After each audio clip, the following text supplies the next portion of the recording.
CIET NCERT द्वारा प्रस्तुत है।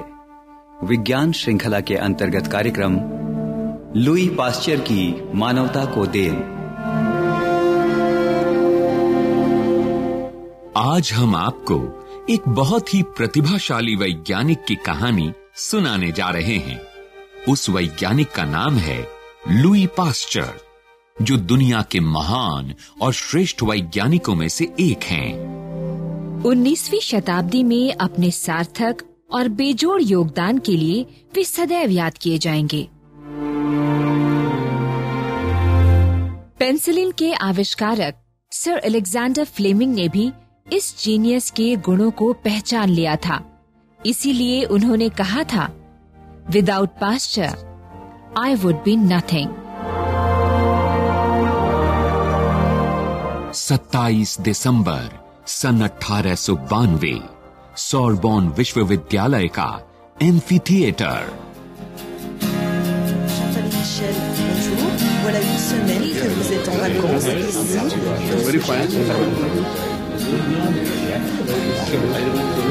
de Marseille, dans le sud de la France. Ladies and gentlemen, आज इस सुप्रभात में हमारे साथ विज्ञान की दुनिया के जाने माने लोग हैं। आज के दिन लुई पास्चर जी को उनके 70वें जन्मदिन पर उनके मानव कल्याणकारी कार्यों के लिए उन्हें सम्मान देते हुए हमें बहुत ही खुशी हो रही है। और अब साइंस एकेडमी के प्रेसिडेंट मॉन्सिनर द अबेडी उन्हें यह मेडल प्रदान करेंगे।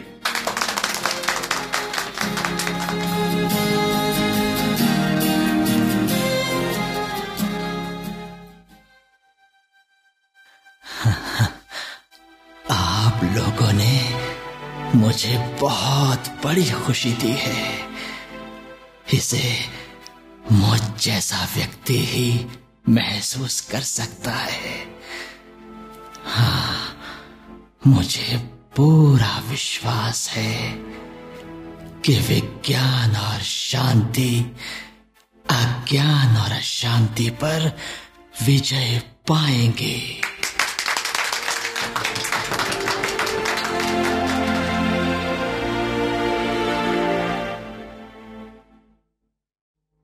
आज भी कई झकझोरने वाले सच लुई पास्चर के नाम से जुड़े हैं।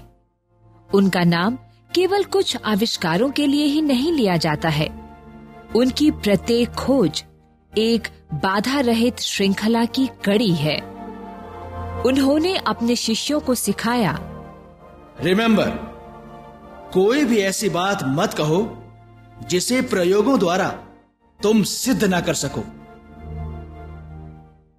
लुई पास्चर का जन्म 27 दिसंबर सन 1822 को फ्रांस में स्विस बॉर्डर के नजदीकी शहर जूरा के एक छोटे से गांव डोले में हुआ था।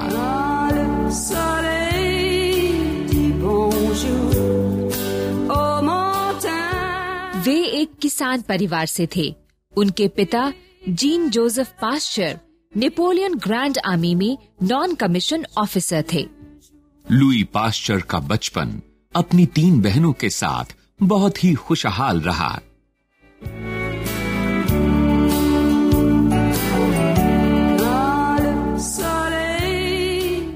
स्कूल में वे एक सामान्य पर गंभीर छात्र थे। आगे जिंदगी में क्या करना है, इन्हीं विचारों में वे खोए रहते थे। उनकी रुचि या तो मछली पकड़ने में या फिर चित्रकारी में थी। उनमें पोर्ट्रेट बनाने की गजब की प्रतिभा थी। ये देखकर किसी ने उन्हें एक बार कहा भी था कि एक दिन वे महान पेंटर बनेंगे। लुई पास्चर के पिता उनके भविष्य को लेकर चिंतित रहते थे। एक दिन, देखो, मुझे पास्चर की बहुत चिंता है, लेकिन फिर भी मुझे पूरा यकीन है कि पास्चर इस गांव की मामूली जिंदगी को पीछे छोड़कर दूसरी जगह किसी अच्छे स्कूल में एक दिन टीचर बनेगा। वो काबिल तो है, पर उसमें विद्वान बनने के लक्षण मुझे जरा कम ही नजर आते। हाँ, ठीक कहते हो। वो मेहनती है, चित्रकारी में भी अच्छा है। उसने मेरे और आपके जो स्केच बनाए हैं वो देखे हैं आपने? लेकिन क्या सिर्फ चित्रकारी से ही वो अपनी जिंदगी चला लेगा? हाँ, मुझे भी उसकी चिंता होती है, पर मुझे लगता है वो सिर्फ हाथों से ही नहीं बल्कि दिमाग से भी काम लेता है। तुम शायद ठीक कह रही हो, लेकिन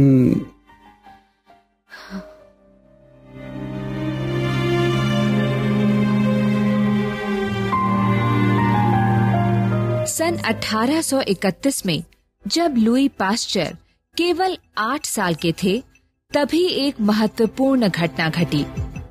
पहाड़ियों से एक भयानक भेड़िया नीचे तलहटी में आकर लोगों पर हमला करने लगा, जिसके कारण 8 लोग रेबीज नामक भयंकर बीमारी के शिकार हुए और फिर मर गए।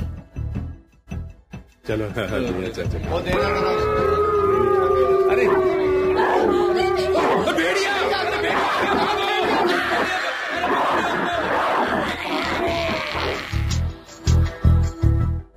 लुई पास्चर के गांव के भी कुछ लोग इस भयानक बीमारी का शिकार हुए।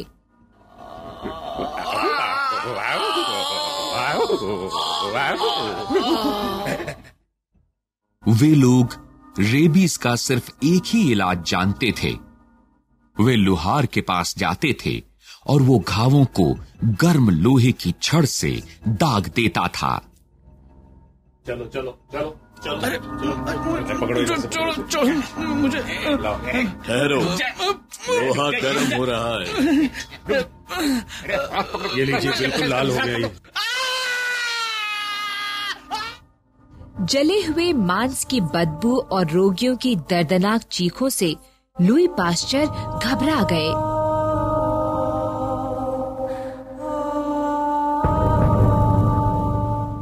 जब वे 15 वर्ष के हुए तो उन्हें शिक्षा के लिए पेरिस भेज दिया गया। घर से दूर रहने के कारण वे निरुत्साहित रहते थे। 21 वर्ष की आयु में लुई पास्चर ने पेरिस के मशहूर नॉर्मल साइंस स्कूल इकोल में प्रतियोगी परीक्षा में 4था स्थान प्राप्त किया। ये उथल पुथल और हलचल से भरा समय था। सन 1848 की क्रांति ने पेरिस को हिला दिया था और दूसरे कई लोगों की तरह लुई पास्चर के मंसूबे भी इस दौर की उठापटक में कहीं दब के रह गए थे। 26 वर्ष की आयु में टार्टरिक एसिड, जो प्राकृतिक रूप से इमली व अंगूरों में पाया जाता है, उसके क्रिस्टल पर शोध के अपने डॉक्टरल थीसिस के बाद लुई पास्चर स्ट्रासबर्ग कॉलेज में प्रोफेसर के पद पर नियुक्त हुए। केमिस्ट्री प्रोफेसर के पद पर 2 साल काम करने के बाद वे लिली विश्वविद्यालय की साइंस फैकल्टी के डीन बने। उसी समय उत्तरी फ्रांस के शराब उद्योग में एक समस्या उठ खड़ी हुई, जिसके समाधान के लिए फ्रांस के तत्कालीन शासक नेपोलियन बोनापार्ट ने लुई पास्चर को बुलाया और कहा,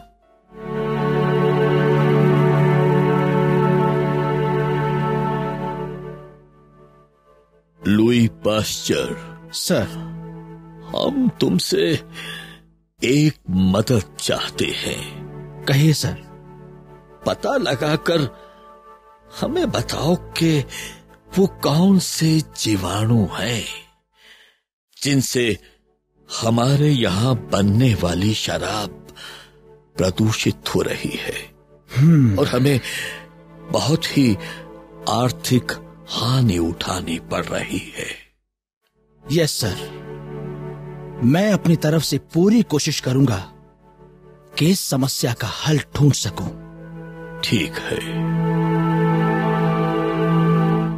कुछ ही वर्षों बाद सन 1864 में पास्चर इस समस्या का हल खोजने के लिए अरबोइस नामक एक जगह पर अंगूरों के बाग में गए।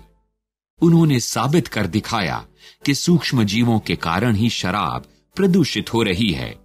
और अगर शराब को कुछ मिनटों तक 55 डिग्री सेल्सियस तक गर्म किया जाए तो इन जीवाणुओं को नष्ट किया जा सकता है।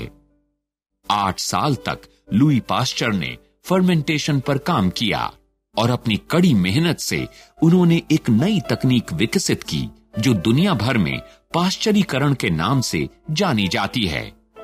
तभी से दूध और अन्य पेय पदार्थों पर सफल प्रयोग के बाद ये प्रक्रिया पूरे विश्व में काम में लाई जाने लगी।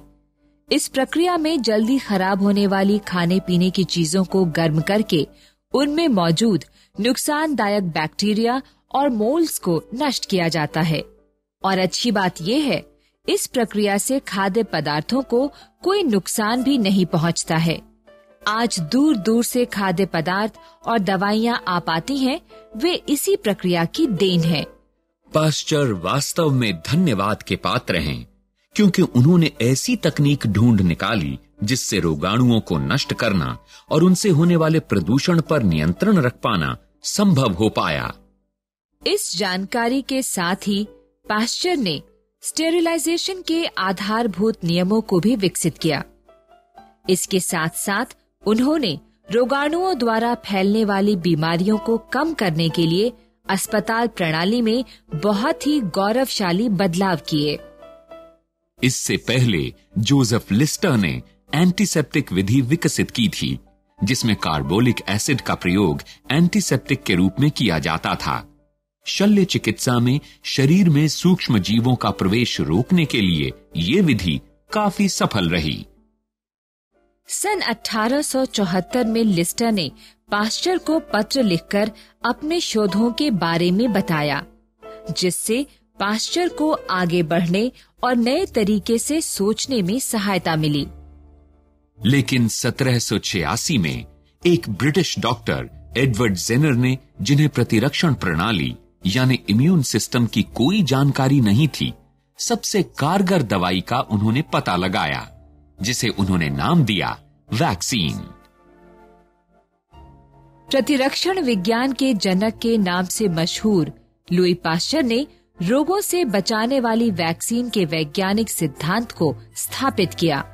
एक बार फिर समय ने अपना खेल दिखाया और ये खोज बड़ी ही सफल रही।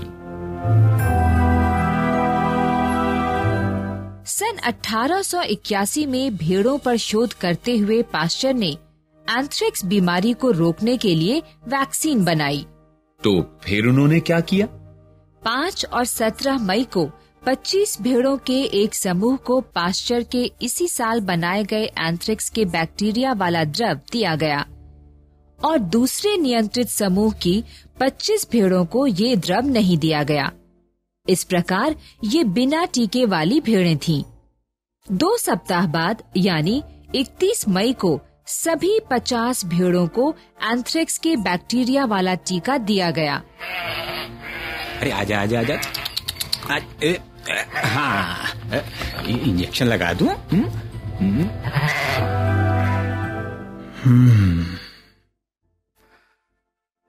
आई एम श्योर 100% सारी की सारी भेड़ें बच जाएंगी और यही बात मेरे सिद्धांत को सही साबित करेगी। हाँ। रिजल्ट के इंतजार में उन्होंने कई रातें जाग जाग कर बिताई। सर ये टेलीग्राम। अच्छा, लाओ दिखाओ। हाँ।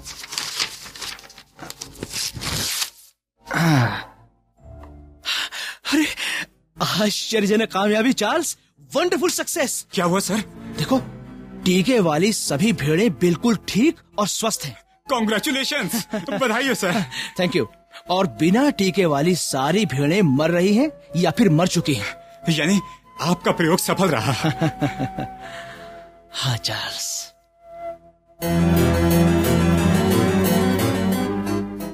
उनकी प्रसिद्धि आसमान को छूने लगी। इस समय तक भी पास्चर ने मानव जाति पर प्रयोग करने की बात सोची तक नहीं थी। 6 जुलाई सन 1885 का ऐतिहासिक दिन उन्होंने पहली बार एक व्यक्ति का इलाज रेबीज वैक्सीन से किया। सर देखिए, एक पागल कुत्ते ने मेरे बेटे के हाथ, पैरों और जांघ पर काट लिया है। मेहरबानी करके मेरी मदद कीजिए। लेकिन इंसानों पर और खासकर बच्चों पर परीक्षण करने के लिए मैं अभी पूरी तरह तैयार नहीं हूँ। डॉक्टर साहब, कुछ तो करिए, वरना मेरा बेटा। आप ओह गॉड, जोसेफ मास्टर की उम्र ही क्या है, 9 साल का है, लगता है मर जाएगा। पर यह काम जोखिम भरा है, इससे जान को भी खतरा हो सकता है। हाँ, मेरा बेटा। अच्छा ठीक है, मैं ये परीक्षण करूंगा। हाँ।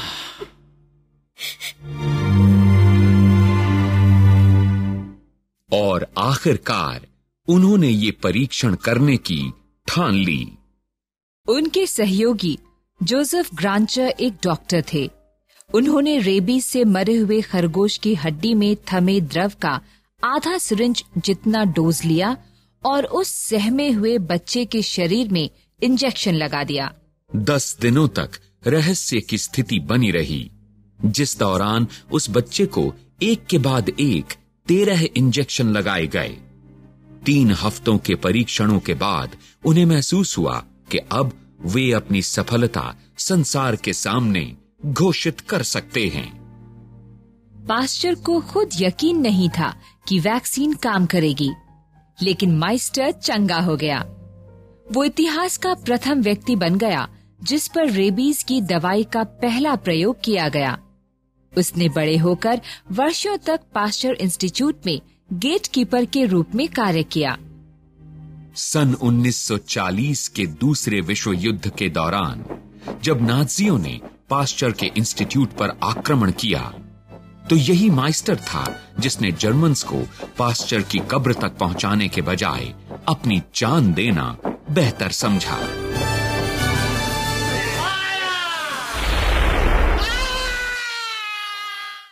सन 1868 में अपने शानदार करियर के बीच में ही पास्चर पर अपंगता का प्रहार हुआ, जिसका परिणाम आंशिक रूप से लकवे के रूप में सामने आया।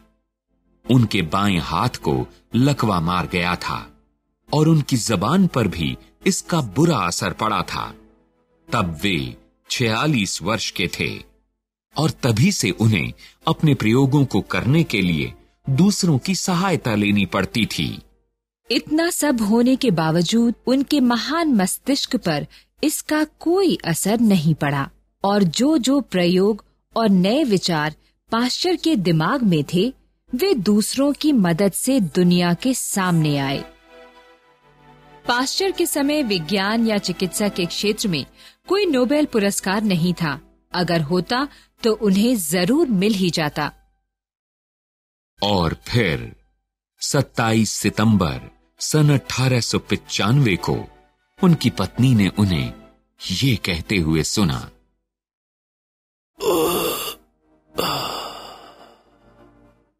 इस तरह मैं और ज्यादा नहीं जी सकता। और 24 घंटे बाद दोपहर को 4:40 पर लुई पास्चर ने अपनी समर्पित पत्नी की बाहों में दम तोड़ दिया। पूरी जिंदगी एकनिष्ठ और उत्साह से भरे पास्चर का अंतिम संस्कार भी एक नायक की तरह किया गया और उन्हें पेरिस के नोट्रे डेम कैथेड्रल में दफना दिया गया।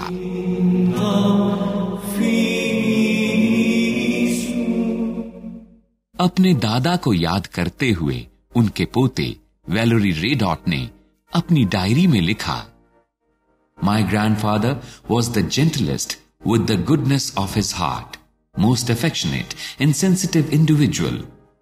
He was a humanist, always working towards the improvement of the human condition. Louis Pasteur की मानवता को देन। अभी आप सुन रहे थे ये कार्यक्रम।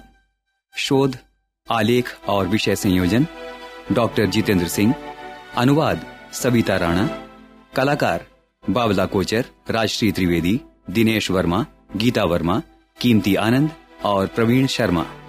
तकनीकी नियंत्रण पुष्पलता कुमार, तकनीकी समन्वय सतीश लाडे, ध्वन्यांकन दीपक पांडे और अमिता भट्टी, निर्माण सहयोग दाऊ दयाल चतुर्वेदी तथा निर्माण एवं प्रस्तुति अजीत होरो।